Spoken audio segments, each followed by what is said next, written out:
दिल की उलझन से बहुत है लड़ चुका, ध्यान का अब जाम पीकर देख ले।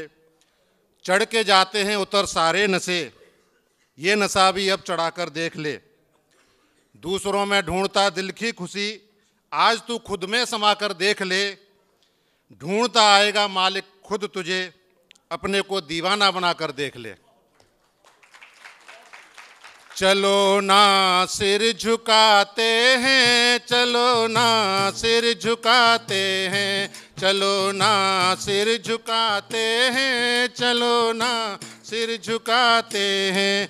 जो अंदर बैठा है उसे बाहर बुलाते हैं, उसे बाहर बुलाते हैं। चलो ना सिर झुकाते हैं। करो तुम बंदगी उसकी जिसे देखा नहीं तुमने, करो तुम बंदगी उसकी जिसे देखा नहीं तुमने।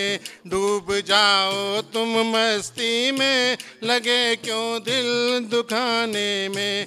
करो कोई जतन ऐसा उसे बाहर बुलाते हैं। चलो ना सिर झुकाते हैं, चलो ना सिर झुकाते हैं।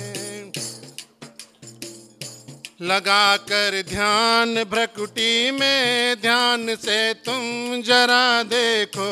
लगा कर ध्यान भ्रकुटी में, ध्यान से तुम जरा देखो।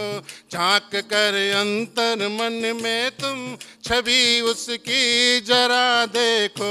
जो बैठा है सर्वव्यापी उसे बाहर बुलाते हैं। चलो ना सिर झुकाते हैं, चलो ना सिर झुकाते हैं। पा लिया अगर उसे तुमने प्यार से मुस्कुराओगे। पा लिया अगर उसे तुमने प्यार से मुस्कुराओगे। करोगे तुम नमन उसको, उसे अपना बनाओगे। झुका कर शीश हम उसको चलो अपना बनाते हैं। चलो ना सिर झुकाते हैं, चलो ना सिर झुकाते हैं। करो मन को जरा वश में, वही रास्ता दिखाएगा। करो मन को जरा वश में, वही रास्ता दिखाएगा। खोज ले खुद तू निर्गुण को, पार भव सागर जाएगा। खोज ले खुद तू निर्गुण को, पार भव सागर जाएगा। ध्यान की खुद जला ज्योति, ध्यान की खुद जला ज्योति। चलो अपना बनाते हैं, चलो ना सिर झुकाते हैं, चलो ना सिर झुकाते हैं।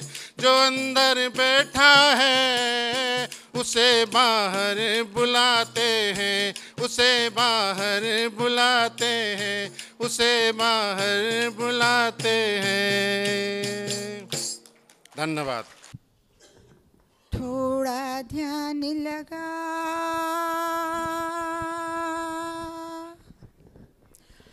थोड़ा ध्यान लगा, गुरुवर दौड़े चले आएंगे। थोड़ा ध्यान लगा, थोड़ा ध्यान लगा, गुरुवर दौड़े चले आएंगे। तुझे गले से लगाएंगे, अखियाँ मन की खोल, अखियाँ मन की खोल। तुझको दर्शन वो कराएंगे। थोड़ा ध्यान लगा। है राम रमैया वो, है कृष्ण कन्हैया वो, वही मेरे इष्ट है। सत्कर्म राहों पर चलना सिखा दे वो, वही जगदीश है। प्रेम से पुकार, प्रेम से पुकार, तेरे पाप वो जलाएंगे।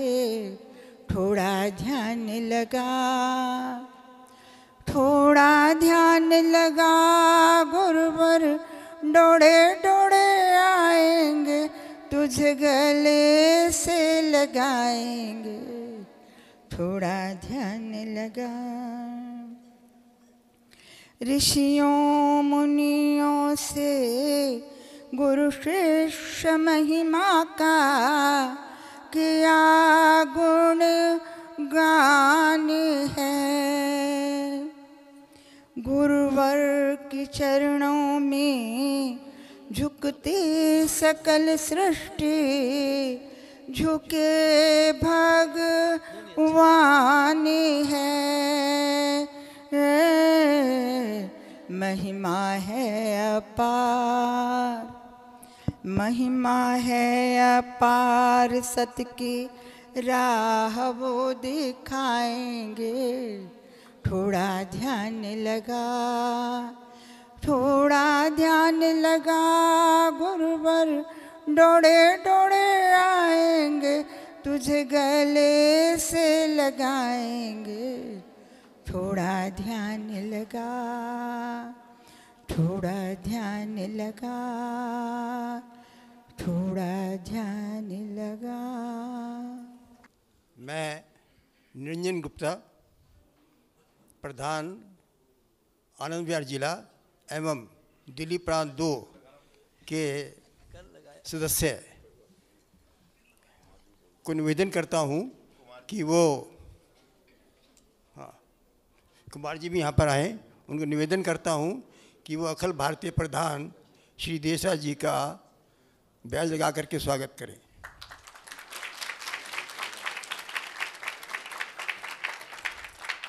श्री कृष्ण कुमार मंत्री आनंद विहार जिला, उनसे निवेदन करता हूं कि वो माननीय अपने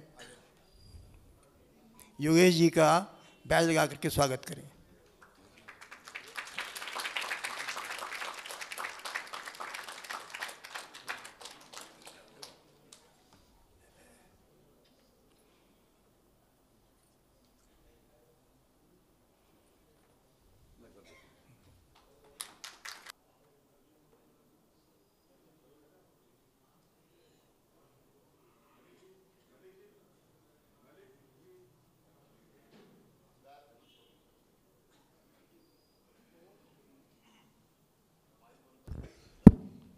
ॐ भूर्भुवः स्वः तत्सवितुर्वरेण्यं भर्गो देवस्य धीमहि धियो यो नः प्रचोदयात्।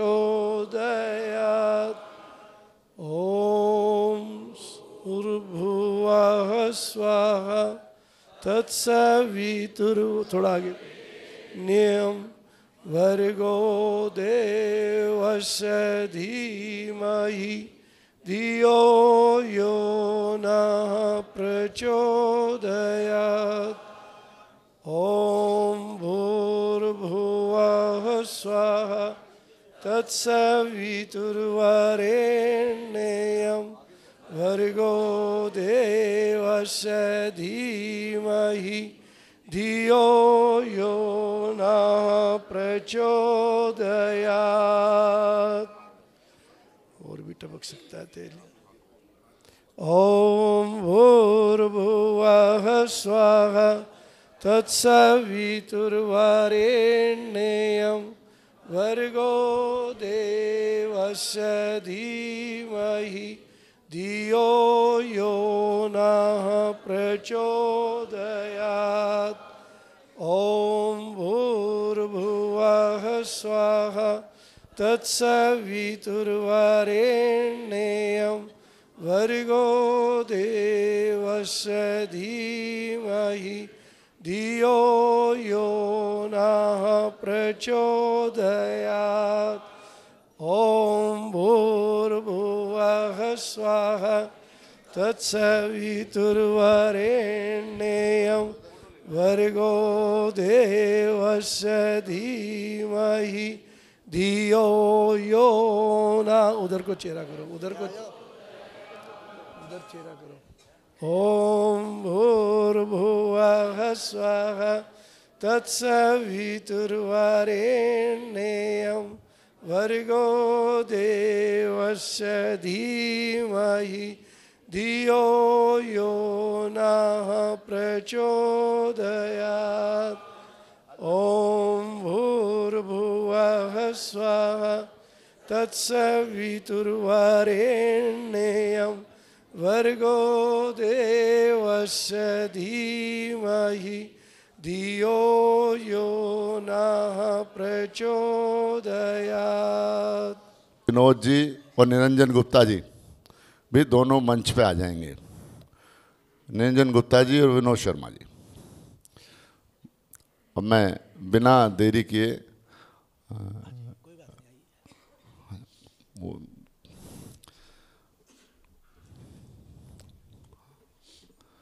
कोई बात, अब मैं देशराज जी से निवेदन करूंगा कि वो आज हमारा थोड़ा समय ज़्यादा दें, क्यों जिज्ञासुओं की इच्छा तो 3 दिन की होती है यहाँ के लोगों की, और वो प्रोग्राम 2 दिन में हुआ है। आगे से हम 3 दिन का ही किया करेंगे। और इस बार थोड़ी सी मैं अपने कहूँगा मेरी शिथिलता रही जिसके कारण ये थोड़ा डिले हो गया है ना। आगे से मैं और ध्यान रखूँगा और समय से आपसे देशराज जी से समय लेकर, क्यों अब 2 प्रोग्राम होने लगे नोएडा में और यहाँ पर, और दोनों जगह आप जैसे सज्जन लोग बहुत आते हैं सुनने को। ओम सहना भवतु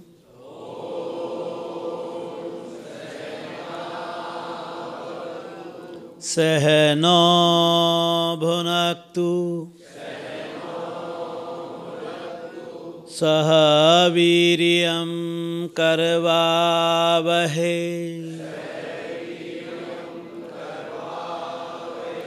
तेजस्विनावधीतमस्तु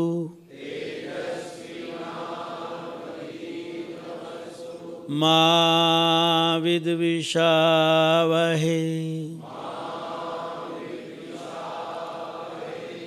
ओम शांति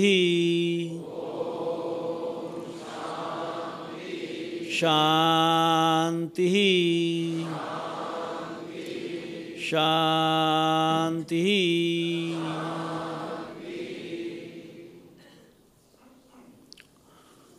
पूजनीय मातृशक्ति, आदरणीय बंधुओं, 2 दिवसीय इस दिव्य यज्ञ के दूसरे दिन में आप सबका भारतीय योग संस्थान हार्दिक अभिनंदन करता है।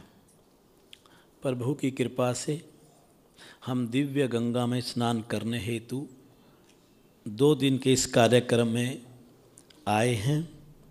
आज चर्चा थोड़ी कल से छोटी कर लेंगे और अभ्यास थोड़ा कल से ज़्यादा कर लेंगे।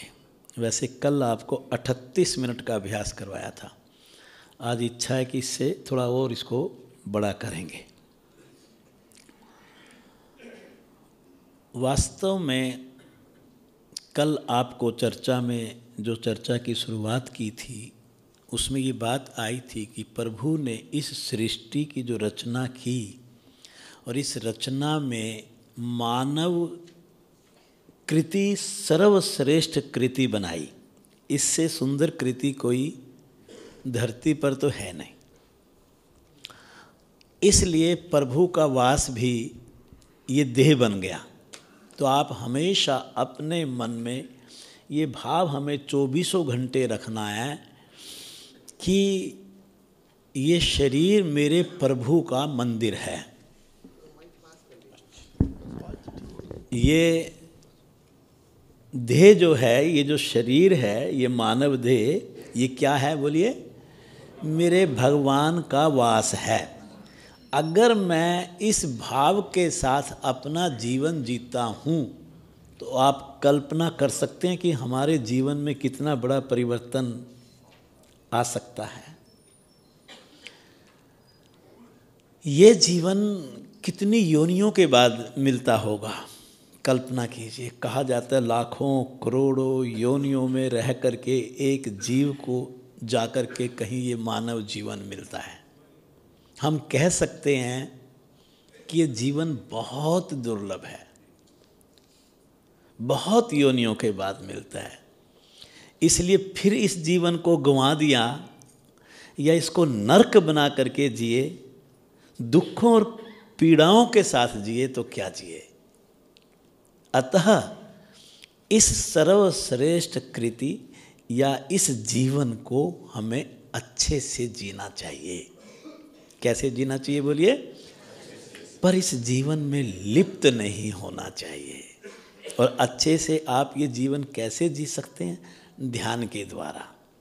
ध्यान एक ऐसा मार्ग है जिस पर चल कर के एक ध्यान का अभ्यासी एक सुंदर जीवन जी सकता है। और जब ऐसा जीवन जीते हैं तो वास्तव में जीवन में स्थायी शांति आती है, एक सच्चा सुख हमें मिलता है। जब हम ध्यान का अभ्यास करते हुए अपने भीतर पहुंचते हैं, अपने अंदर जाते हैं, अपने प्रभु से आत्मसात करते हैं, इसका अर्थ आम व्यक्ति को ये नहीं लगाना चाहिए कि इस मार्ग पर चल करके हमारी अभिरुचि अपने परिवार से ख़त्म हो जाएगी या आपकी नोटों से ख़त्म हो जाएगी या कोठी और कार रिश्तेदारों से ख़त्म हो जाएगी। ऐसा नहीं है। बस आपके जीवन में अगर कोई बदलाव आएगा तो वो क्या बदलाव आएगा? वो आएगा कि ये सांसारिक प्रलोभन जो मुझे आकर्षित करते हैं और फिर आकर्षित करके परेशान करते हैं, आप इन प्रलोभनों के दुष्चक्र में नहीं फंसेंगे। और यही परिवर्तन आ जाए तो इससे बढ़िया चाहिए क्या आपको? अगर आप नज़र डाल करके देखें अपने वेदों पर, शास्त्रों पर, सिद्धांतों पर, धर्मों पर, संप्रदायों पर, दर्शनों पर, सिद्धांत अलग अलग हो सकते हैं, लेकिन एक बात पर हम सब एक मत हैं। वो क्या? कि मेरे प्रभु तक पहुंचने का जो मार्ग है ना, वो ध्यान से होकर के जाता है। अगर मुझे अपने प्रभु तक पहुंचना है, साक्षात होना है, उसकी अनुभूति करनी है, तो उस तक पहुंचने के लिए जो मार्ग है वो कहाँ से होके जाता है? बोलिए सारे। पर उसके साथ एक बात का अवश्य ध्यान रखें। आप ध्यान जिज्ञासु हैं तभी इस ब्रह्म मुहूर्त में बिस्तरा छोड़ करके इस दिव्य कार्यक्रम में आए। आम व्यक्ति तो नहीं आ सकता। और आपके बहुत से साथियों ने भी सोचा होगा हम भी इस कार्यक्रम में जाएंगे, लेकिन सुबह होते ही नींद रूपी आनंद के सागर की डुबकियों ने उनको बाहर निकलने नहीं दिया। तो कृपा तो आप पे बरसेगी वहाँ थोड़ी। तो आप के ऊपर उस प्रभु की कृपा है तभी आप यहाँ आए हैं। तो आपको एक बात का ध्यान रखना है। ध्यान के मार्ग में एक बहुत बड़ा अवरोध है जो ध्यान के अभ्यासी के बीच में दीवार खड़ी कर देता है, मेरे और मेरे प्रभु के बीच में, जिससे कि एक ध्यान का अभ्यासी चाह कर के भी अपने प्रभु के दर्शन नहीं कर पाता। वो है उसका अहम। क्या है? अहम कहते हैं कर्तापन का अभिमान। किसे कहते हैं? हम कई बार ये भाव लेकर के चलते हैं कि ये मैंने किया।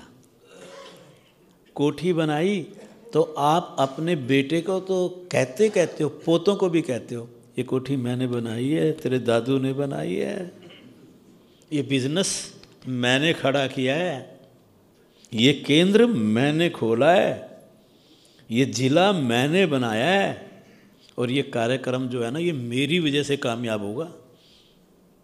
ये क्या है हमारा, बोलिए? ये हमारा अहम है। अहम सबसे बड़ी दीवार है। जब तक आप इस अहम रूपी दीवार को गिरा नहीं दोगे, तब तक हम अपने प्रभु से आत्मसात नहीं हो सकते। और इसको गिराने का मार्ग भी ध्यान है।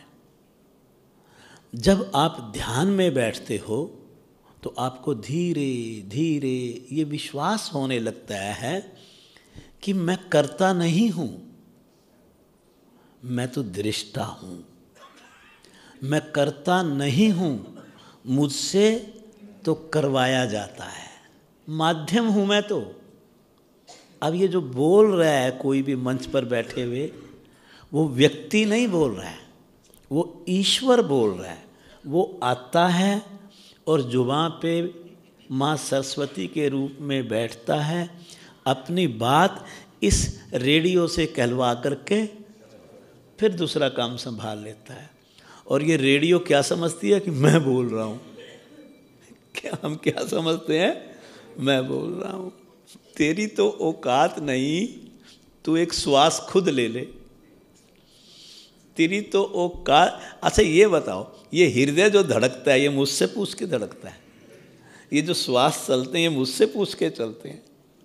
आप विचार कीजिए। ये एक हृदय की धड़कन मेरे वश में नहीं, एक श्वास मेरे वश में नहीं। तो ये वाकई इतनी वार्ता देना, ये कार्यक्रम करना, संस्थान को चलाना, केंद्र चलाना, हमारी और आपका सामर्थ्य कहाँ है? हमें तो मेरे प्रभु ने क्या बना दिया?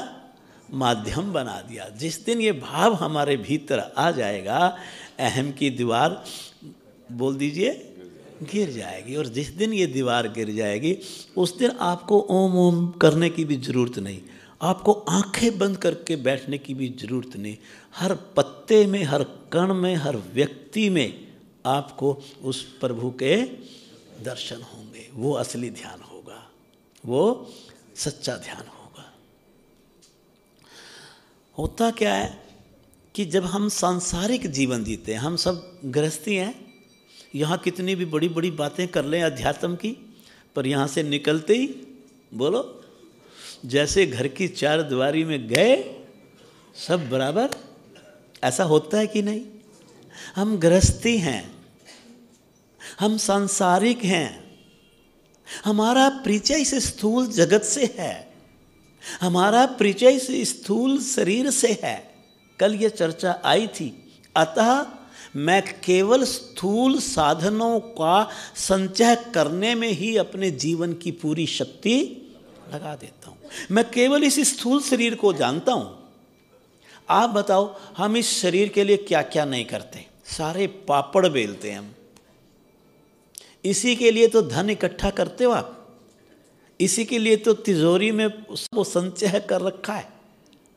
इसी को ज्वेलरी पहनाते हैं हम, इसी को ये बढ़िया बढ़िया वस्त्र पहनाते हैं हम, और इसी को बढ़िया बढ़िया व्यंजन खिलाते हैं। इसके लिए क्या वो क्या बोलते हैं, किंग बेड और क्वीन बेड भी चल रहे हैं आजकल कोठियों में, बड़े वाला और छोटे वाला, वो सब इसके लिए करते हो आप। कोठी, कार, बंगला, पैसा, मोबाइल, सब इसके लिए है। तो इससे क्या हुआ कि शरीर को तो आपने अच्छा सा सारे सुख के साधन उपलब्ध करा दिए। आपका संपर्क केवल इस स्थूल शरीर से होने के कारण सूक्ष्म और कारण शरीर से संपर्क नहीं हो पाता। और ध्यान का मार्ग तब तक प्रशस्त हो नहीं सकता जब तक आप अपना संपर्क किससे ना साध लो? सूक्ष्म और उसका अन्वेषण ना कर लो, उसका अन्वेषण ना कर लो। एक सुंदर बात बतला रहा हूँ, ध्यान की ही पहुँच मेरे सूक्ष्म और कारण शरीर में होती है। और जब मैं ध्यान में बैठता हूँ, अर्थात जब मैं अपने सूक्ष्म शरीर में पहुँचता हूँ या कारण शरीर में पहुँचता हूँ, समझना इस वाक्य को, तो मेरे मनः पटल के ऊपर मेरे चित्त पर जमा संस्कार चलचित्र बन करके चलने लगते हैं। आप कभी थिएटर में मूवी देखने गए होंगे, पीछे रील चढ़ाई हुई होती है और उस रील के अंदर जो भरा होता है वो चलचित्र चलता रहता है 2 घंटे, 2.5 घंटे, 3 घंटे। आप बाहर की दुनिया को भूल जाते हो और उस सारी चीज़ को हकीकत मान करके उसमें खो जाते हो। कई बार आप रोते हो और कई बार आप, ये बात समझ में आई? तो प्यारे, ऐसे ही जब तू ध्यान में बैठता है तो तेरे संस्कारों की जो रील है, तेरे जो विचारों की रील है, तेरे जो भावों और वृत्तियों की रील है, वो तेरे मन पटल के ऊपर चलचित्र बन करके चलने लगती है। फिर समझ में आता है कि मेरे अंदर क्या क्या अच्छाइयाँ हैं और क्या क्या, बोल दीजिए, बुराइयाँ। एक ध्यान का अभ्यासी क्या करता है फिर? और समझना ये बात, जब हम सूक्ष्म शरीर में ध्यान के माध्यम से पहुंचते हैं और मेरे मन पटल के ऊपर मेरे इन संस्कारों की रील चलती है, तो एक ध्यान का अभ्यासी क्या करता है? एक एक संस्कार को जो तेरे अध्यात्म के मार्ग में बाधक बना हुआ है, उसको एक को पकड़ा बाहर, दूसरे को पकड़ा बाहर, तीसरों को पकड़ा बाहर, और धीरे धीरे ये संस्कार हटने लगते हैं, ये वृत्तियाँ निवृत्त होने लगती हैं, चित्त शुद्ध होने लगता है, भीतर निर्मलता का स्तर बढ़ने लगता है, आप शुद्धिकरण की तरफ चलते हैं। वास्तव में ये है उस गंगा में स्नान करना। ये जो सुबह हम 2 बाल्टी पानी की डाल करके आते हैं ना, ये स्नान नहीं है, ये स्थूल स्नान है। ये केवल ये स्थूल स्नान है। इस शरीर को सजाने संवारने के लिए हम जो क्रीम पाउडर लगाते हैं और वो एक वो खुशबू आती है कि वो लगाते हैं, हम सेंट लगाते हैं, ये स्नान नहीं है। जिस दिन आप भीतर का स्नान करना सीख जाएंगे, जिस दिन आप दिव्य स्नान करना सीख जाएंगे, जिस दिन आप आध्यात्मिक स्नान करना सीख जाएंगे, जिस दिन आप दिव्य गंगा जो आपके भीतर बहती है, दिव्य गंगा जो आपके भीतर बहती है, उसमें डुबकी लगाना सीख जाओगे तो हरिद्वार वाली गंगा पीछे रह जाएगी। इतनी शक्ति है ध्यान के अंदर। ध्यान आपको दिव्य गंगा में स्नान करवाने की क्षमता रखता है। आपके भीतर के बुरे संस्कारों को, आपकी क्लिष्ट वृत्तियों को काटने की क्षमता रखता है। वो आपके अंतःकरण को शुद्ध करता है। और जब आपकी ऐसे भाव प्रबल होने लगते हैं, अंतःकरण शुद्ध होने लगता है, तो आपकी जो बाधा है ध्यान के मार्ग में और समाधि में और अपने ईश्वर से आत्म साक्षात करने में, वह स्वतः ही दूर होने लगती है। मैं आपको ध्यान नहीं करवा सकता। कभी आप सोचो देशराज जी हमें ध्यान करवाएंगे, आप सच मानिए मैं नहीं करवा सकता। ध्यान ना मैं आपको समझा सकता, क्योंकि ध्यान की आज तक कोई परिभाषा बनी ही नहीं। ध्यान अनुभूति का विषय है जी। अगर कोई ये कहे कि अच्छाई को परिभाषित करो, बहुत मुश्किल है। सुंदरता को परिभाषित करो, शब्दों में तो नहीं किया जा सकता। और मेरे ईश्वर को परिभाषित करो, ईश्वर कौन है, क्या है, कैसा है? अहम निर्विकल्पो निराकार रूपः। भगवान आदि शंकराचार्य अपने गुरु को क्या कहते हैं, अपने बारे में परिचय देते हैं, अहम निर्विकल्पो निराकार रूपा विभूत्वाच सर्वत्र सर्वे इंद्रियाणां न च संगतम न मुक्तिर्मेयः चिदानंद से अहम चिदानंद शिवोहम शिवोहम। मैं शुद्ध चेतन हूँ, मेरा कोई रूप नहीं है, मेरा कोई विकल्प नहीं है, मैं सर्वत्र सभी जगहों पर विराजमान हूँ।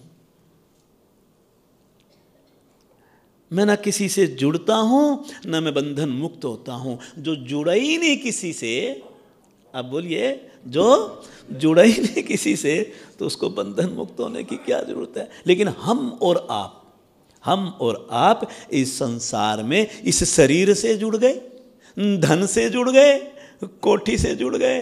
तो प्यारे, ध्यान में बैठकर तुझे इन बंधनों से मुक्त होना होगा, तब तू उस निर्विकल्प निराकार रूप का रूप धारण कर लेगा।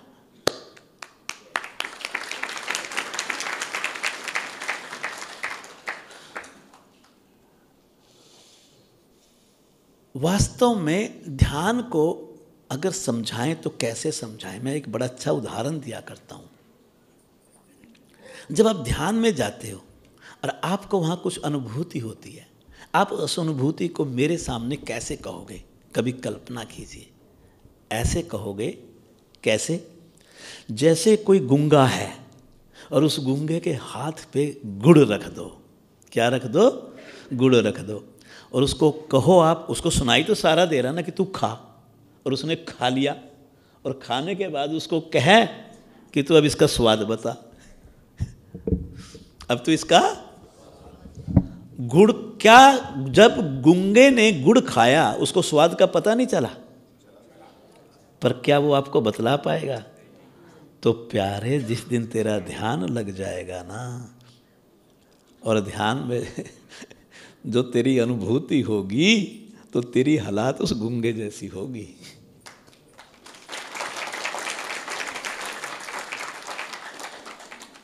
कैसी होगी? तेरी गूंगे जैसी होगी। कैसे परिभाषित कर सकता है? ये जीवा तेरी इस काबिल है ही नहीं जो मेरे प्रभु का गुणगान कर दे, उसकी अनुभूति कर दे। जब मन शांत होता है तभी हमारा ध्यान लगता है। मन की 3 अवस्थाएं हैं, चेतन मन, अवचेतन मन और अचेतन मन। चेतन मन में अब आप बैठे हैं। चेतन मन ने सुबह आपको आज 4 बजे उठा दिया क्योंकि ध्यान में जाना था। आप नहाए धोए धुले हुए सफ़ेद रंग के वस्त्र पहने और आप यहाँ आ गए। आपको कौन लाया? चेतन मन लेके आया। चेतन मन आपकी ज़रूरतों को पूरा करने के लिए आपको उछालता रहता है। मुझे ये चाहिए, मुझे वो चाहिए, मुझे वो चाहिए। और ये बुद्धि को कहता है मुझे ये चीज़ चाहिए, और बुद्धि बेचारी कहेगी कर्म इंद्रियों को कि तू कमा, तू इन चीज़ों को उपलब्ध करा। ये मन कह रहा है, तो फिर आप इस शरीर को वो चीज़ें उपलब्ध कराने के लिए पूरी शक्ति लगा देते हैं। लेकिन कुछ इच्छाएं ऐसी होती हैं जो ये चेतन मन पूरी नहीं कर सकता। कारण कोई भी हो, विस्तार में नहीं जाऊंगा, विषय लंबा हो जाएगा। तो वो इच्छाएं या तो समाज के डर से पूरी नहीं कर पाते आप, या आपकी क्षमता से बाहर की चीज़ है। वो इच्छाएं आपकी अवचेतन और अचेतन मन में दमित इच्छा के रूप में पड़ी रहती हैं। कैसे पड़ी रहती हैं? दमित इच्छा का मतलब जिसको दबा दिया गया हो। चेतन मन दबाता है। मैं जब चेतन मन कुछ कहेगा ना चेतन मन को, इनकी आपस में बनती नहीं है, चेतन और अवचेतन मन की बनती। क्योंकि जब चेतन मन क्रियाशील होता है तो अवचेतन मन और अचेतन मन की चलती ही नहीं।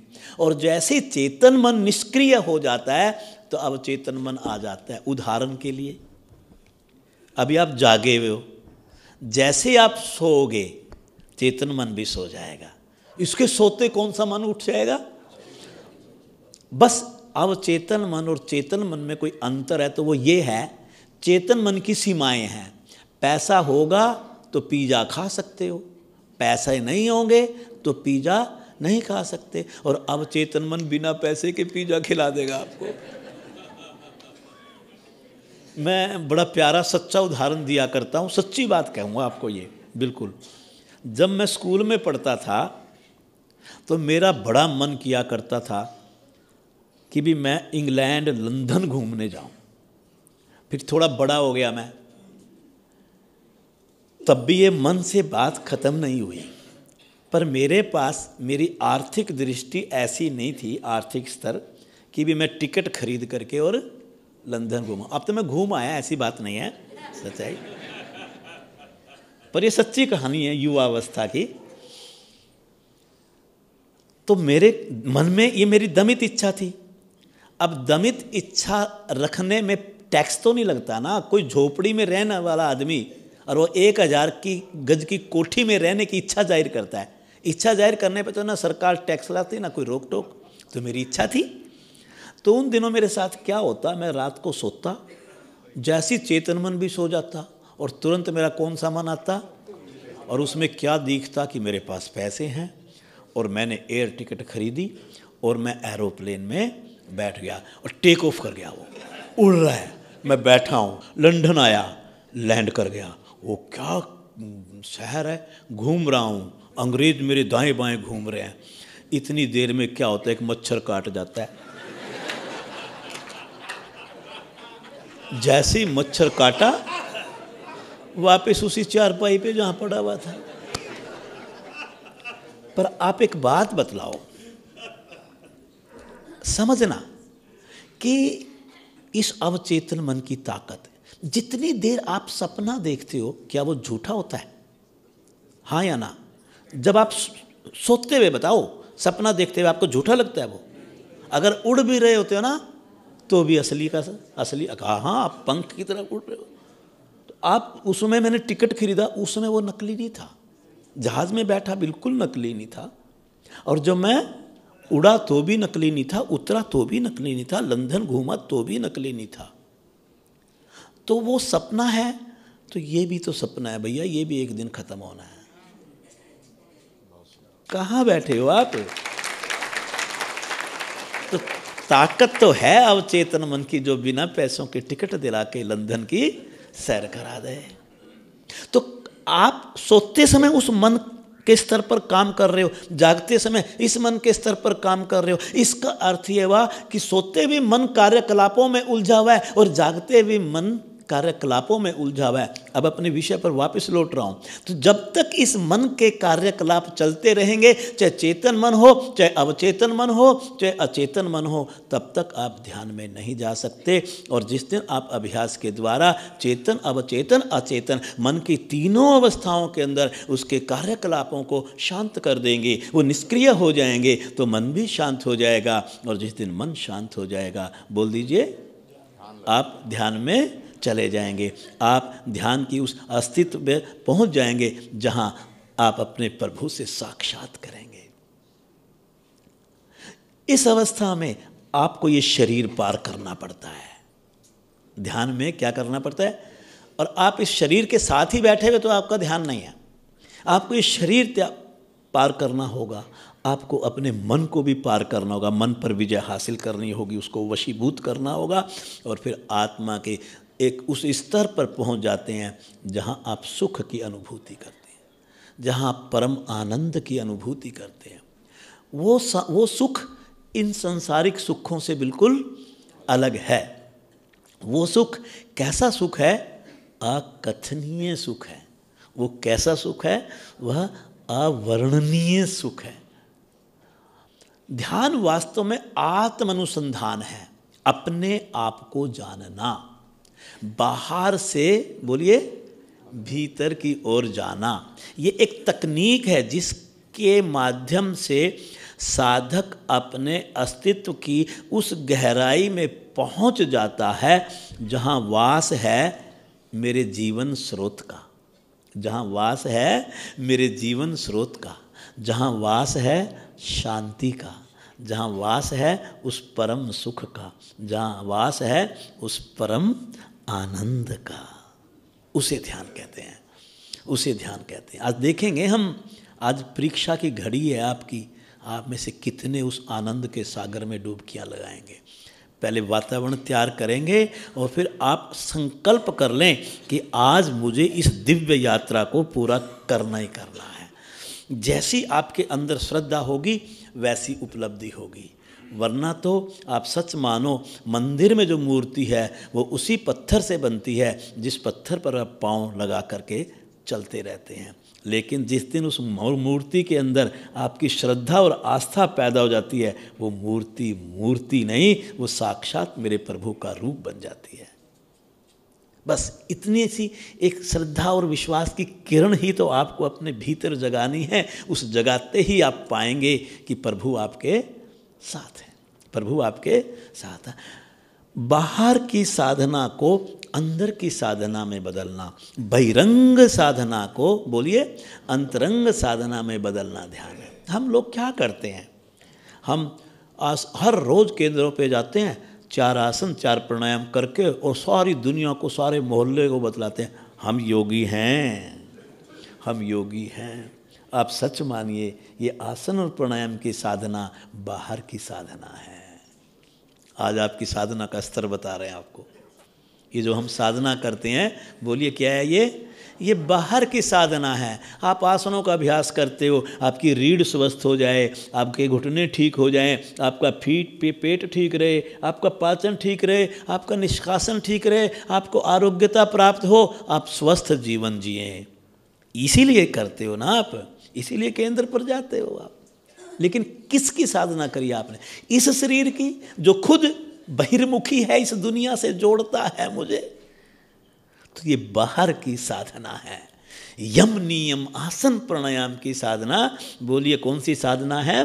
बहिरंग साधना है। धारणा ध्यान और समाधि अंतरंग साधना है। वो बाहर नहीं, वो भीतर जुड़ने की कला है, वो मेरे प्रभु से जुड़ने की कला है, वो एकाग्र होने की कला है, वो आध्यात्मिक मार्ग है, वो विवेक का मार्ग है, वो समाधि का मार्ग है, वो धारणा का मार्ग है।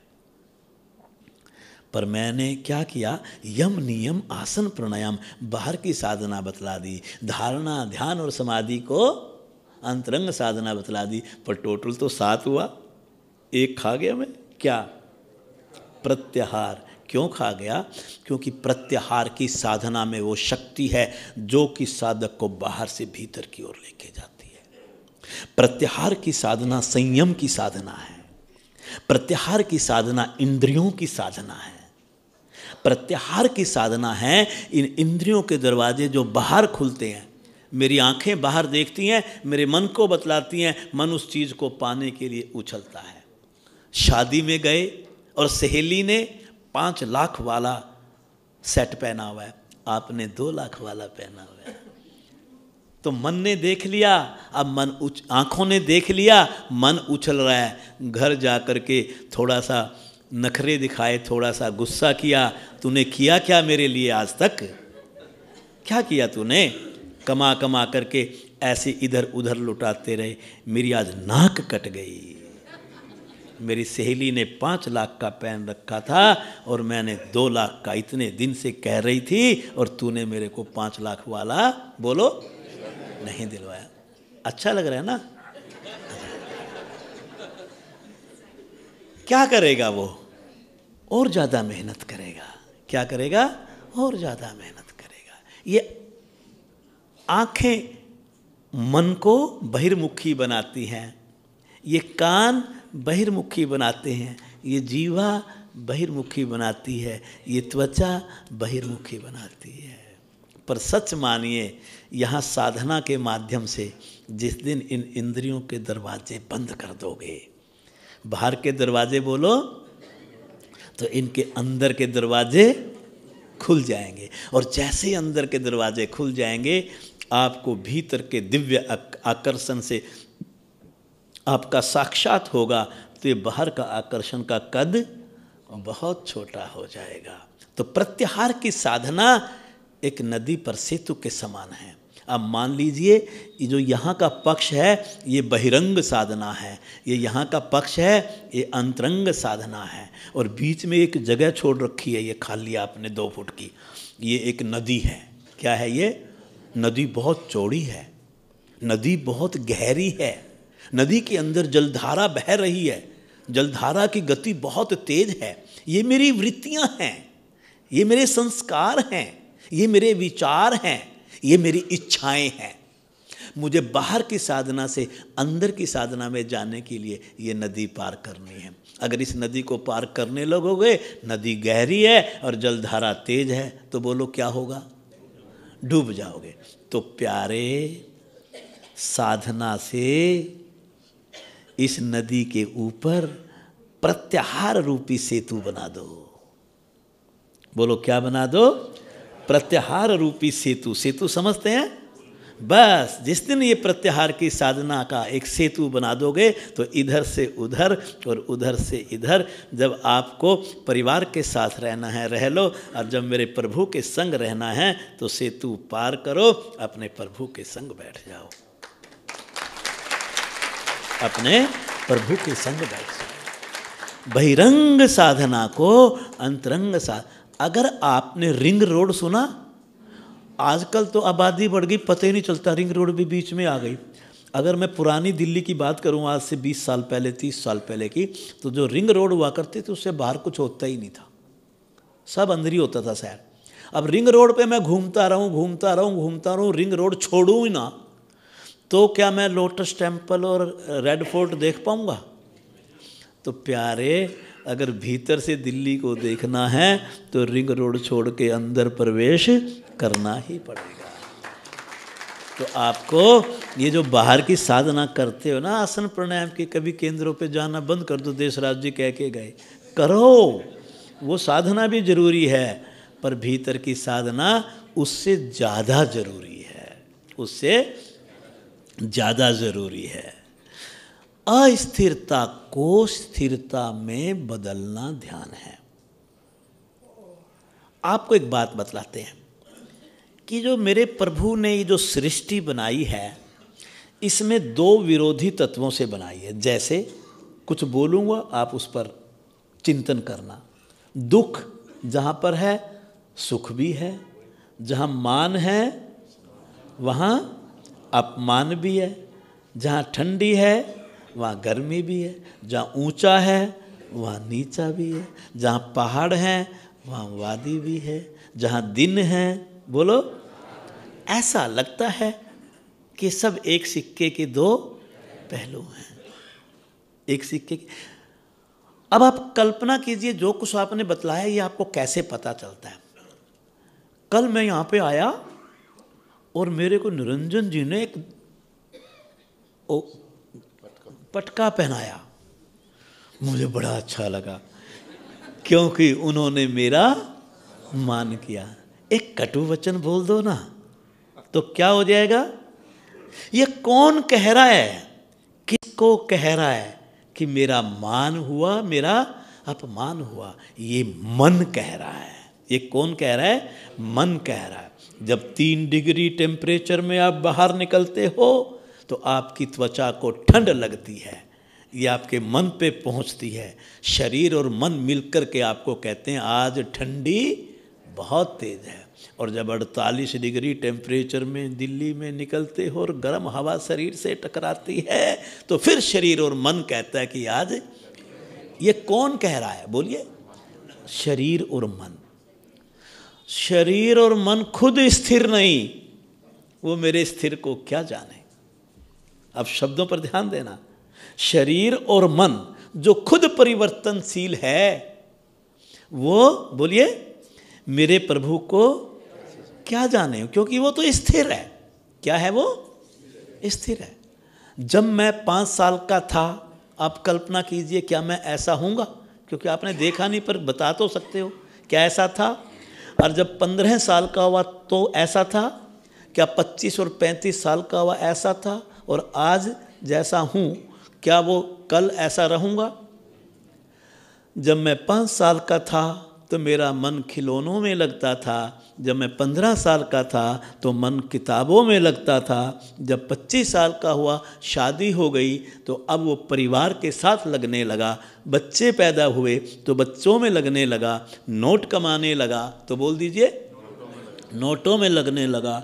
खूब नोट कमाए 50 साल तक। फिर 50 साल से और 60 साल के बीच में 3 बच्चे थे मेरे, तीनों की शादी करनी थी। मकान बनाया पहले और फिर तीनों बच्चों की बोलो शादी कर दी। और जब ये सब कुछ हो गया और जब 60 साल से ऊपर हो गए हम, तो हमारा मन ध्यान में लगने लगा। ये कैसे बदलता है? कभी कहीं, कभी कहीं, कभी कहीं। ये परिवर्तनशील है जी, ये अस्थिर है जी, ये चंचल है जी, ये खंडित है। मन क्या है? इसलिए हर चीज़ को खंडित करके देखता है। अगर हम सेंटर खोलने के लिए किसी दूसरे शहर में चले जाएं और लोगों को कहें कि इकट्ठे हो जाओ, हम आपको फ्री में योग सिखाएंगे, आगे वाला पता क्या सोचता है, तुरंत झूठ बोल रहा है, बाद में पैसे मांगेगा। मन है ना, मन तुरंत खंडित होकर के, आप में से भी कईयों के साथ बनी होगी जब पहली पहली बार जुड़े होंगे, डर के मारे केंद्र पर नहीं आएंगे, कल को पैसे मांगेंगे। ये मन जब तक स्वयं खंडित होता है तो हर चीज को बोल दीजिए। लेकिन एक योग का साधक जब मन की साधना कर लेता है, इसके तीनों अवस्थाओं को अपने वशीभूत कर लेता है, जब मन आपका अचंचल हो जाता है, स्थिर हो जाता है, तब यही मन, इस वाक्य पर ध्यान देना, यही मन अखंड, निर्द्वंद, अजर, अमर, प्रकाश स्वरूप, शुद्ध बुद्ध चेतन के दर्शन करवाता है। शुद्ध बुद्ध खेल मन की साधना का है। इस मन को साधना आवश्यक ही नहीं, परम आवश्यक है ध्यान में जाने के लिए। अशांति को शांति में बदलना ध्यान है। हम और आप यहां क्यों इकट्ठे हुए हैं? कल्पना कीजिए, आप मुझे सुनने नहीं आए, आप ध्यान में सीखने के लिए नहीं आए, आप शांति की खोज में हैं। किसकी खोज में है? और शांति की खोज में सब है।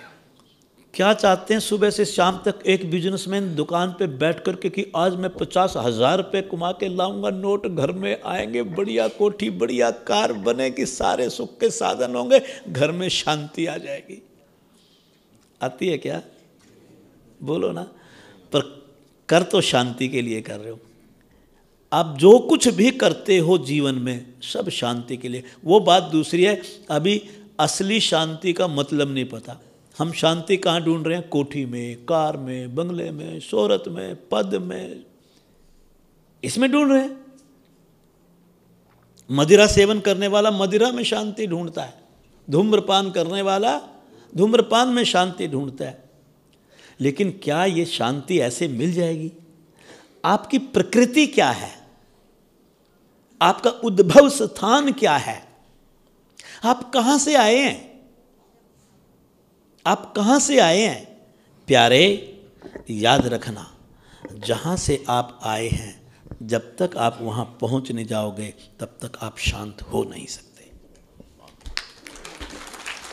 तब तक आप शांत हो नहीं सकते। बाकी सब पॉइंट्स आपके सब निरर्थक हैं। अगर शांति चाहिए तो अपने उद्भव स्थान पर पहुंचो, और आपका उद्भव स्थान आपके परम पिता परमात्मा है।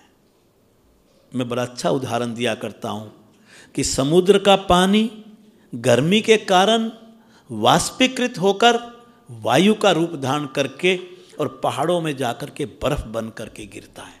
क्या बन के गिरता है? और फिर वही बर्फ पिघल करके एक एक बूंद अलग अलग होकर पत्तों से गिरता हुआ छोटी छोटी नालियों से होता हुआ झरनों का रूप ले लेता है। वो झरने फिर नाले का रूप लेते हैं, नाले नहर का रूप लेते हैं, और नहर नदी का रूप लेते हैं।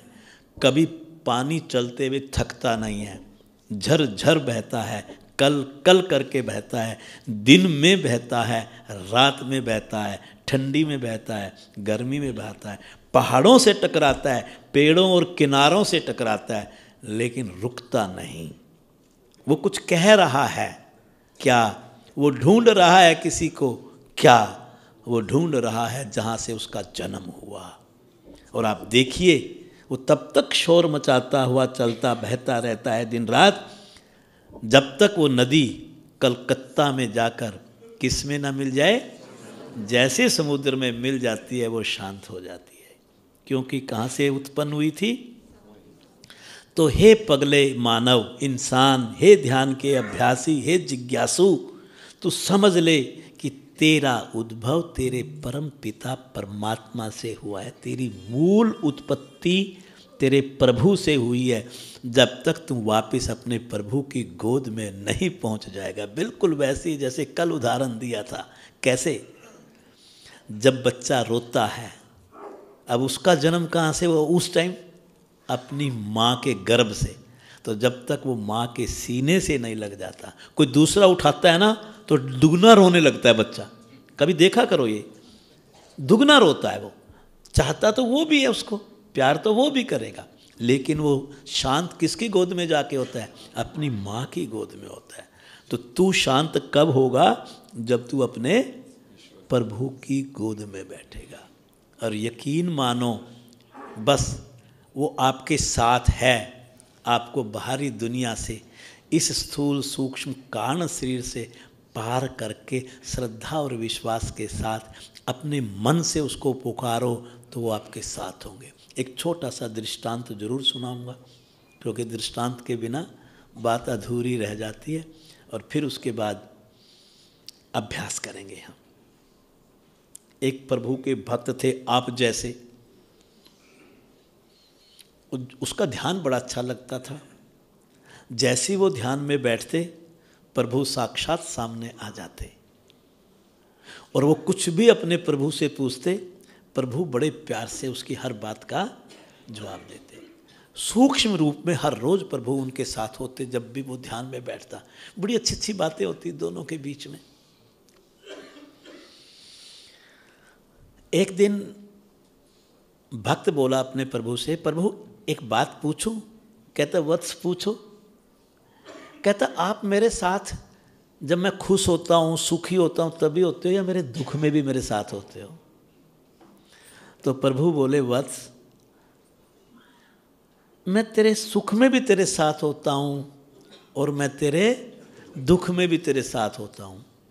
कहते प्रभु मुझे कैसे यकीन होगा? मुझे इसका सबूत चाहिए कि आप सुख में और दुख में मेरे साथ होते हो। फिजिकली बता आ सकते हो? कहते नहीं, मैं भगवान हूँ, मेरी मर्यादा है, मैं अपने प्रोटोकॉल से बाहर नहीं आ सकता, मैं स्थूल रूप में तो तेरे पास नहीं आ सकता, लेकिन मैं प्रमाण दे सकता हूँ कि मैं सुख और दुख में तेरे साथ हूँ। कहने का दो। कहता कल सुबह तुम उठ करके समुद्र के किनारे नंगे पांव गिल्ली रेत पे चलना। कैसे चलना? अब अगले दिन उसने देखा कि मैंने प्रभु की परीक्षा लेनी है, नहाया धोया, वही आपकी तरह सफ़ेद वस्त्र पहने और समुद्र के किनारे पहुंच गया। गीले रेत पर अपना पांव रखे और फिर पांव उठाए तो पांव के दो निशान नजर आ जाए। भगवान ने कहा था कि तू जहाँ भी रखेगा पांव एक, तो मैं स्थूल रूप में तो आ नहीं सकता, पर पैर के निशान तुझे दो नजर आएंगे, एक तेरा, बोल दो, एक मेरा। तो उसने देखा कि निशान कितने पड़ गए? दो। बड़ा खुश हुआ। क्यों खुश हुआ? कि मेरे भगवान मेरे साथ साथ चल रहे हैं सूक्ष्म रूप में।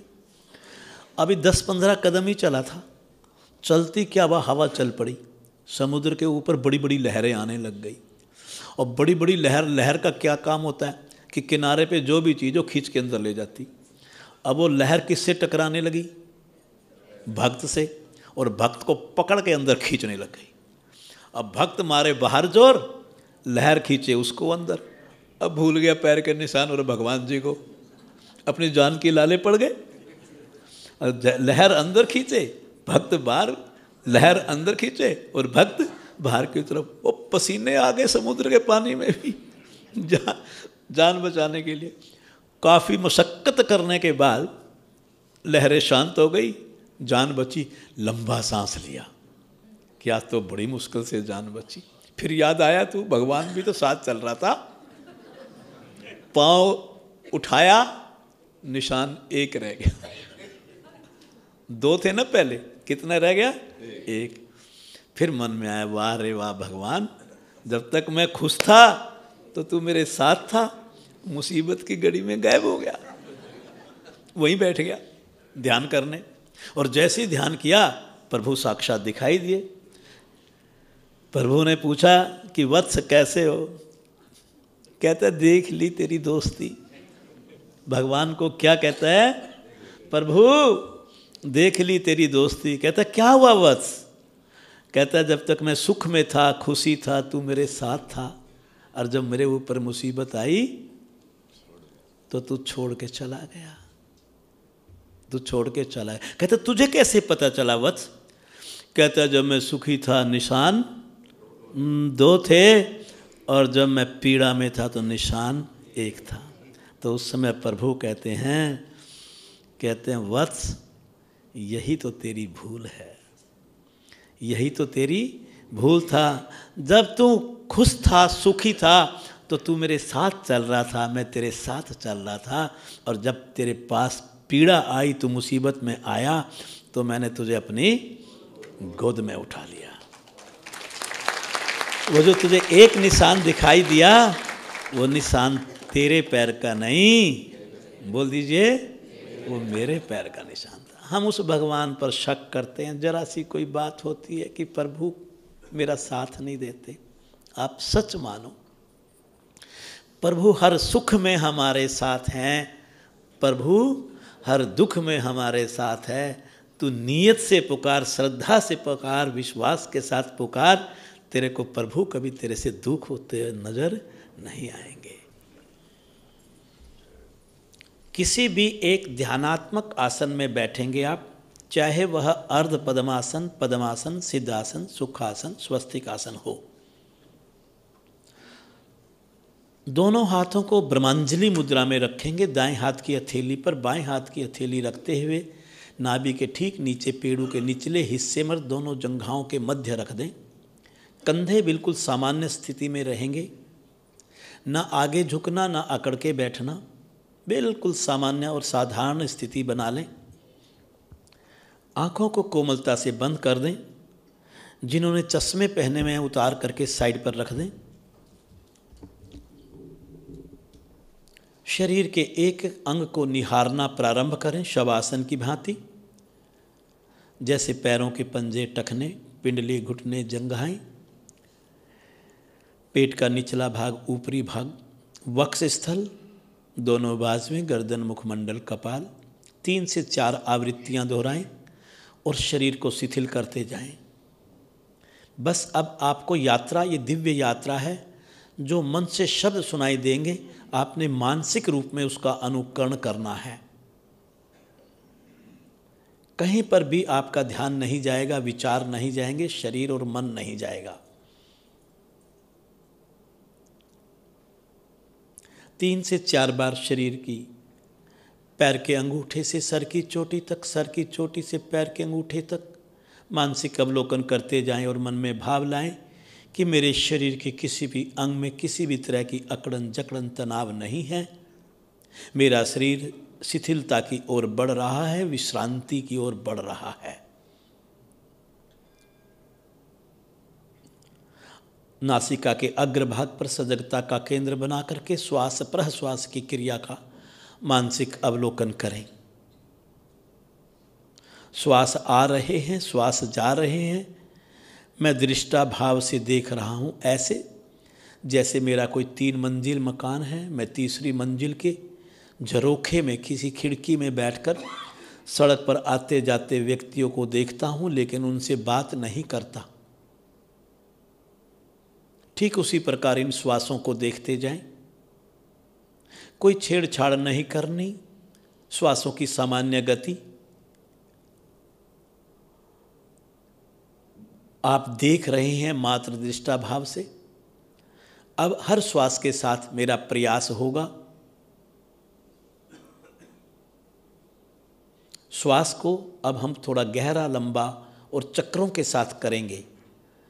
पहले पूरा श्वास बाहर निकालें, पश्चात मूलाधार चक्र से कंठ तक श्वास को धीरे धीरे धीरे धीरे कंठ तक श्वास को भर लें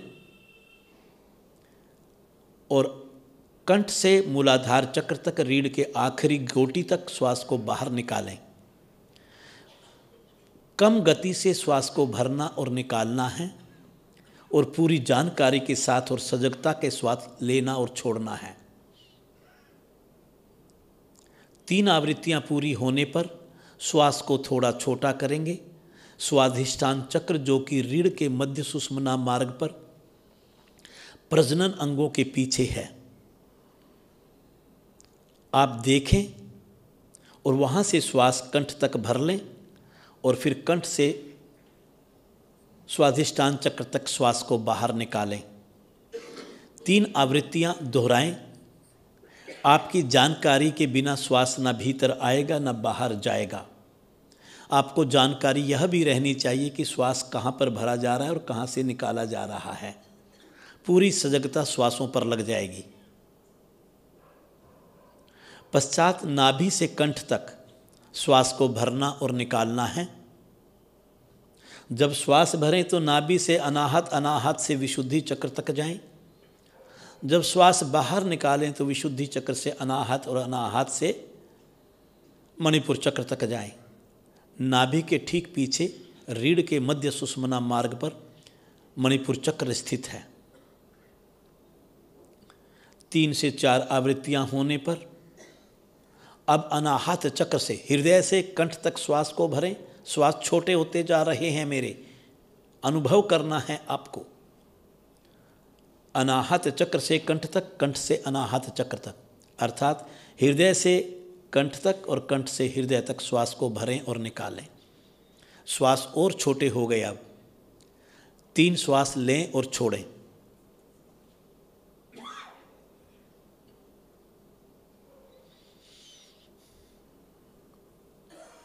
अब कंठ से नासिका तक और नासिका से कंठ तक श्वास को लें और छोटे और छोड़ा। जितना छोटा श्वास हो जाएगा, आपका शरीर ऑक्सीजन की न्यूनतम खपत पर चला जाएगा। आपके हृदय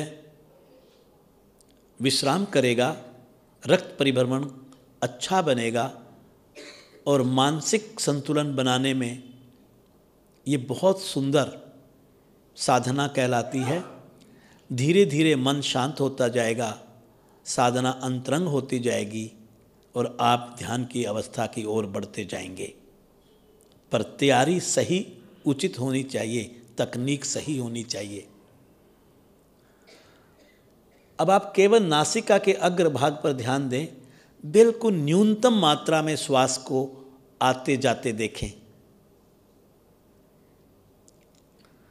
आज आपको कार्यकर्ताओं ने जहां तिलक लगाया, माथे के ठीक दोनों बाहों के मध्य, भूमध्य में, आप वहां पर सजगता का केंद्र लेकर के जाएं। अब वहां से 2 इंच 3 इंच अंदर चले जाएं। देखें 2 पंखुड़ियां, ईड़ा और पिंगला, एक ऐसे कमल के फूल की कल्पना करें। दाईं पंखुड़ी को पिंगला कहा जाता है, बाईं पंखुड़ी को ईड़ा कहा जाता है। उसके मध्य एक दिव्य जलती हुई ज्योत के दर्शन करें। यहाँ से ब्रह्मांडीय ऊर्जा की यात्रा अन्य चक्रों की ओर होती है और सहस्रार चक्र से जब ब्रह्मांडीय ऊर्जा ग्रहण की जाती है, वह सर्वप्रथम आज्ञा चक्र पर स्वीकारी जाती है और यही ब्रह्मांडीय ऊर्जा चक्रों की साधना में सुषुम्ना मार्ग से बहती हुई प्रत्येक चक्र तक पहुँचती है। वहाँ पर स्थित नाड़ियों और उपनाड़ियों के माध्यम से बहती हुई शरीर की एक एक कोशिका तक जाती है। इस दिव्य ऊर्जा में ही मेरी रहस्यमयी जीवन की शक्तियाँ छिपी हैं। जब एक साधक ध्यान में बैठकर आज्ञा चक्र पर इस दिव्य ज्योत के दर्शन करते हुए अपने प्रभु को ओम नाम से पुकारता है, तो यह ऊर्जा प्रचुर मात्रा में प्राप्त होने लगती है और हम दिव्य रूप में ऊर्जावान बनने लगते हैं। हमारी आध्यात्मिक रहस्यमयी शक्तियाँ जागृत होने लगती हैं। ऐसा मन में भाव लाएं। अब हम अपने प्रभु को पुकारेंगे ओम नाम से। 2 बार आप पुकार सुनेंगे और तीसरी बार से आप उस आवाज़ का हिस्सा बनेंगे। आपकी आज पुकार में कल से ज़्यादा तड़प होगी, रुधन होगा। जितना आप तड़पेंगे, आप सच मानिए प्रभु दर्शन देंगे। आप उस दिव्य गंगा में डुबकी लगाएंगे, मेरे सारे मल धुल जाएं, आज मैं ऐसे दिव्य सागर में, मानसरोवर में स्नान करूं, ऐसी श्रद्धा अपने अंदर लाइए। 2 बार सुनेंगे, तीसरी बार आप उसका हिस्सा बनेंगे।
शांत मन ही मन अपने प्रभु को तड़पते दिल से ओम नाम से मानसिक रूप में पुकारते जाएं। हर पुकार में श्रद्धा हो, विश्वास हो, निष्ठा हो, तड़प हो, अंतरंगता हो।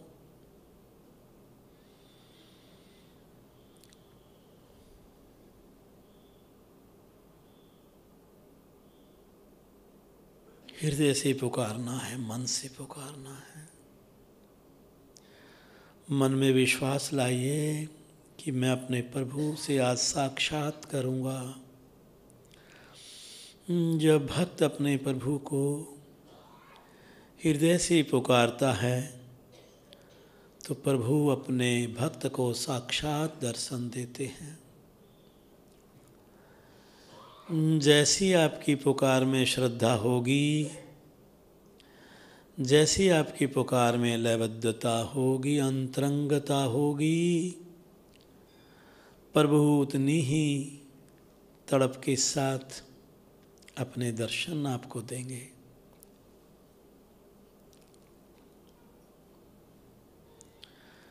पुकारते पुकारते ऐसे रुदन की स्थिति हो जाए जैसे रोता हुआ बच्चा अपनी माँ को पुकारता है।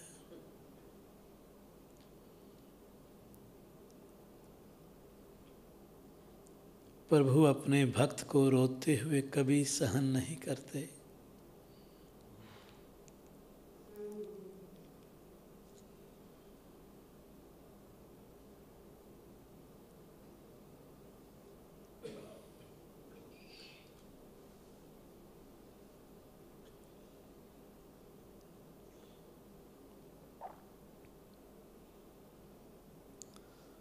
प्रभु तेरा भक्त तुझे पुकार रहा है, आओ दर्शन दो।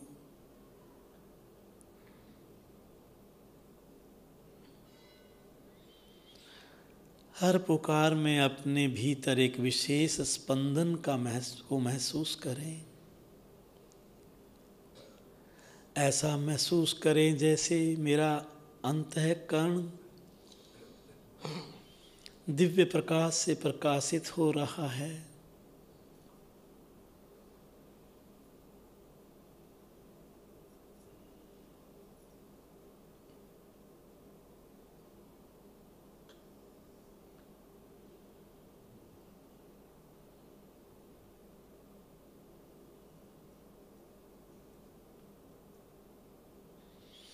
जो भी आपको अनुभूति हो रही है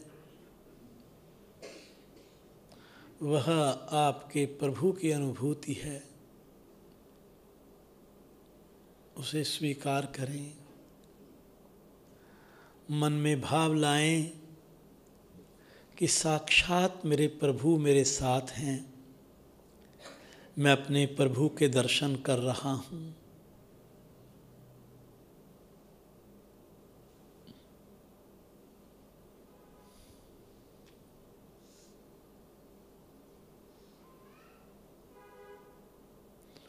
मेरे प्रभु दिव्य सुख के सागर हैं, मेरे प्रभु दिव्य आनंद के धाम हैं।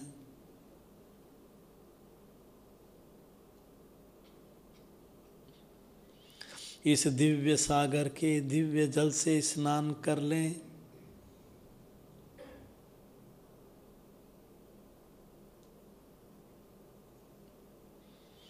ऐसा मन में भाव लाएं कि इस दिव्य स्नान से मेरे भीतर के सारे मल कट रहे हैं,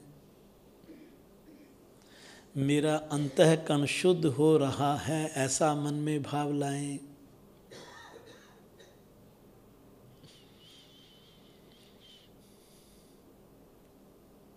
प्रभु तू कितना दयालु है, जब तेरा भक्त तुझे पुकारता है तो चला आता है। मेरे हर श्वास में तू है, मेरी हर धड़कन में तू है।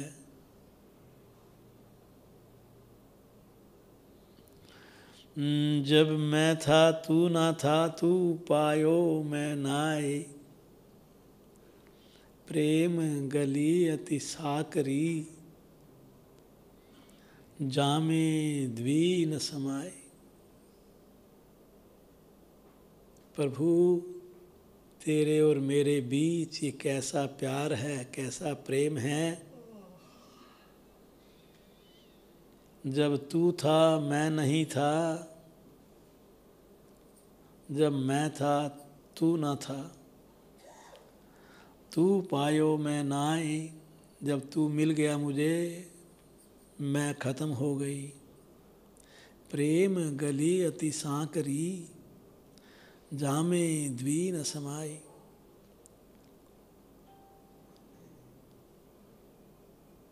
मिटा दीजिए अपने अस्तित्व को, कर दीजिए विलय अपना अपने प्रभु में, कर दीजिए एकाकार अपने प्रभु के साथ। मन में भाव लाइए मैं शरीर नहीं हूँ, मैं शरीर नहीं हूँ, मैं शरीर नहीं हूँ, ना मैं इंद्रियाँ हूँ, ना मैं इंद्रियाँ हूँ, ना मैं इंद्रियाँ हूँ, न मन हूँ, न बन हूँ, न मन हूँ, न बुद्धि हूँ, न बुद्धि हूँ, न बुद्धि हूँ, न चित हूँ, न चित हूँ, न चित हूँ। मैं शरीर, इंद्रियाँ, मन बुद्धि चित्त से परे शुद्ध चेतन हूँ, शुद्ध चेतन हूँ, शुद्ध चेतन हूँ। मैं ही शिव हूँ, मैं ही शिव हूँ, मैं ही शिव हूँ। चिदानंद रूप शिवोहम शिवोहम, चिदानंद रूप शिवोहम शिवोहम। मनोबुद्धि अहंकार चितानि न अहम, न च क्षोत्र जीवे न च घ्राण नेत्रे, न च व्योम भूमिर्न तेजो न वायु, चिदानंद रूप शिवोहम शिवोहम, चिदानंद रूप शिवोहम शिवोहम। न च प्राण संघो न पंचवायु, न च प्राण संघो न व पंचवायु, न व सप्त धातु न व पंचकोशः, न वाक् पाणिपादो न चोपस्थ पायु, चिदानंद रूपः शिवोहम शिवोहम, चिदानंद रूपः शिवोहम शिवोहम। न मैं द्वेष रागो न मैं लोभ मोहो, न मैं वो मदो न मात्सर्य भावो, न धर्मो न चार्थो न कामो न मोक्ष, चिदानंद रूपः शिवोहम शिवोहम, चिदानंद रूपः शिवोहम शिवोहम। न पुण्यम न पापम न सुखम न दुखम, न मंत्रो न तीर्थम न वेदा न यज्ञ अहम भोजनम नैव भोज्यम न भोक्ता चिदानंद रूप शिवोहम शिवोहम चिदानंद रूप शिवोहम शिवोहम न मैं मृत्यु शंका न मैं जाति भेदा पिता न ईव मैं न ईव माता न जन्मा न बंधुर्न मित्रं गुरुर्नैव शिष्य चिदानंद रूपः शिवोहम शिवोहम चिदानंद रूपः शिवोहम शिवोहम अहम निर्विकल्पो निराकार रूप अहम निर्विकल्पो निराकार रूप विभूत्वाच सर्वत्र सर्वेन्द्रियाणां न च संगतं न मुक्तिर्मेया चिदानंद रूप शिवोहम शिवोहम चिदानंद रूप शिवोहम शिवोहम चिदानंद रूप शिवोहम शिवोहम शिवोहम शिवोहम। मैं शुद्ध चेतना हूँ, मैं शुद्ध चेतना हूँ, मैं निर्विकल्प हूँ, मैं निराकार हूँ, मैं ही शिव हूँ, मैं ही शिव हूँ, मैं ही शिव हूँ। अहम ब्रह्मास्मि, अहम ब्रह्मास्मि, अहम ब्रह्मास्मि, ब्रह्मास्मि, ब्रह्मास्मि, ब्रह्मास्मि, अस्मि, अस्मि, अस्मि, अस्मि, अस्मि, अस्मि।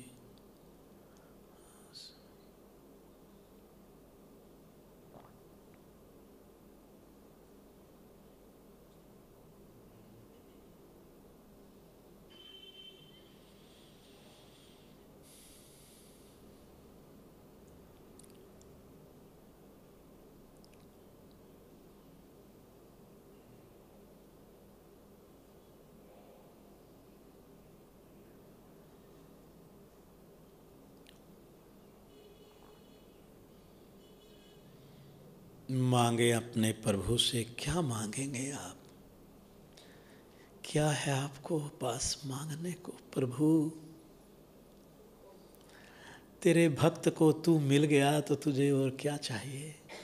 मुझे और क्या चाहिए? मुझे प्रभु आप मिल गए, अब मुझे कुछ नहीं चाहिए। मेरे ईश्वर, मेरे प्रभु, मेरे परम पिता परमात्मा, बस तेरा संग चाहिए, तेरा सानिध्य चाहिए, तेरी गोद चाहिए, तेरा आशीर्वाद चाहिए, तेरी सेवा चाहिए। मुझे और कुछ नहीं चाहिए मेरे प्रभु, मुझे और कुछ नहीं चाहिए। मेरे सर पर अपना हाथ रख दो मेरे प्रभु, मैं हमेशा हमेशा तेरे कार्य करता रहूं, ऐसा मुझे बना दो, ऐसा मुझे बना दो मेरे प्रभु, ऐसा मुझे बना दो।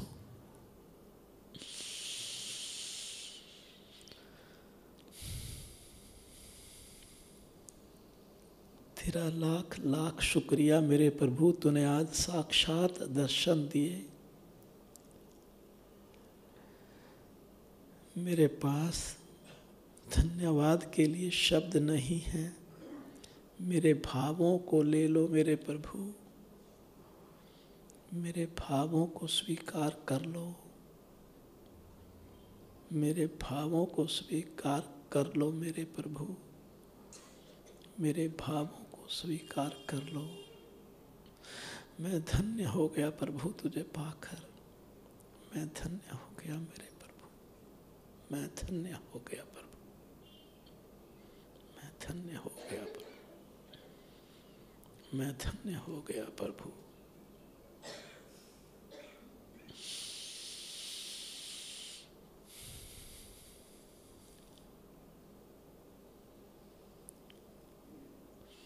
ओम की ध्वनि होगी, बहुत धीमे बोलेंगे। कल हम तेज बोले थे, बहुत धीरे धीरे बोलेंगे। कोई हिलडुल नहीं होगी, कोई बाद में हथेलियां नहीं मलेगा। कुछ देर इसी भाव में बैठे रहेंगे आप। श्वास भरें।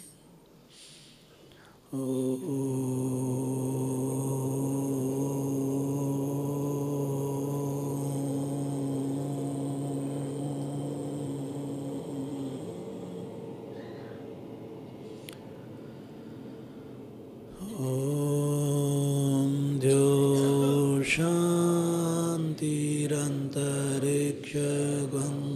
शांति पृथ्वी शांतिरापः